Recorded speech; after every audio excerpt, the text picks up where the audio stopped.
Upgrade was directed by Leigh Whannell and stars Logan Marshall Green as Gray, a man who undergoes a tragic accident in which he loses his wife, and he can no longer walk. He's completely paralyzed from the neck down. And when a man comes along with an experimental new thing called STEM, Gray agrees to let them put that in his neck, which allows him to walk again, but suddenly he has a voice in his head that's controlling his every move, or he can choose to suppress it and be in control of his own body. But when he wants STEM to act, and in this case, find the people who killed his wife, STEM takes over his body and he becomes a killing machine. I heard a lot of buzz about this movie out of various festivals, but I didn't watch a single trailer because I wanted to go in blind. I like Leigh Whannell a lot. I've followed his career since Saw. What him and James Wan did with the first Saw is iconic in regards to horror nowadays and working with a low budget.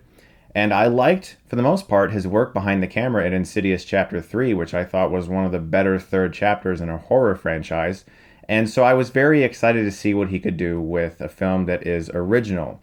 Yeah, it's sort of like a mix of $6 Million Man and some other things we've seen before. And it's most certainly a familiar revenge story when it comes to a man searching for the people who killed his wife. The actual confines of the story itself, we've seen this millions of times, but the fact that it's a futuristic story set in a very dark and dirty and grimy, hard sci-fi world really helps this film a lot. And as soon as we get that first action scene and we realize the tone that Leigh Whannell is going for, this movie surprised the hell out of me. This is the type of movie that John Carpenter might have made in the 1970s, right around the time he was making films like Assault on Precinct 13. It has a very dark grindhouse feel. You can tell Leigh Whannell was working within the confines of a lower budget, but it never feels as if it cheapens the film. You don't get those overly ambitious shots that seem like they don't quite have the budget to pull it off. Everything that's presented on the screen looks real enough.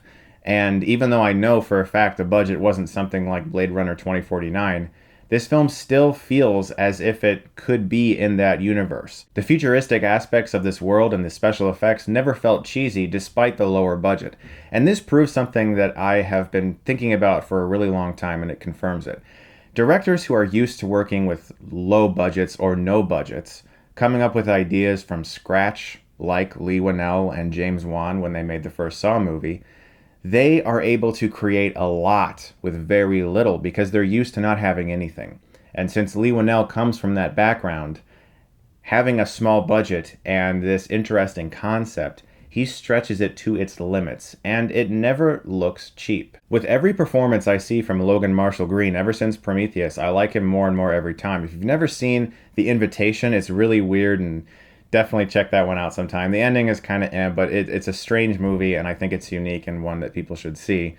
But he is fantastic here because he understands the perfect balance between tragedy, humor, and of course the action sequences, which you can tell he does a lot of them himself. Because once he lets STEM take over, his arms start flailing around doing these amazing things, but his face is kind of swiveling around looking at all of the things he's doing in horror. And it creates a really great idea, really funny idea, because you have someone who's out of control of his own body once he permits it to do whatever STEM wants, but he still has to look at the things he's doing. And the people that he's fighting are also like, you're insane, you're crazy, what the fuck is wrong with you? And so it creates a lot of great humor. As a hard sci-fi action film with a lot of good humor, Upgrade is pretty much exactly the type of movie I like to see. The problems that I have with it are mostly surrounding the characters. Gray as a character is very well fleshed out. You understand his plight, you see what is so terrible that he goes through. You see him for a while as a paralyzed person trying to come to terms with that, and without a doubt, this character, you care about him. It's all the other characters that suffer, especially the police officer. I know nothing about her. She is just a cop. The villains in the film have no personality. They're just evil, and we're supposed to hate them because of something they did. This film has a hard time balancing character and concept, because the concept is awesome. Sure, we've seen things like this before, but never quite through this lens, especially with the cinematography of the action scenes. Leigh Whannell does some pretty amazing stuff steadying the camera with the movement of Gray, and it creates some really awesome stuff. But the characters themselves surrounding him were very weak, which sometimes makes the film a little boring when nothing interesting is happening because you realize you don't really care about anybody except Gray. Even his wife is underdeveloped, and of course, if you've seen the trailer and you've read the synopsis, you know that she's not in the movie that much.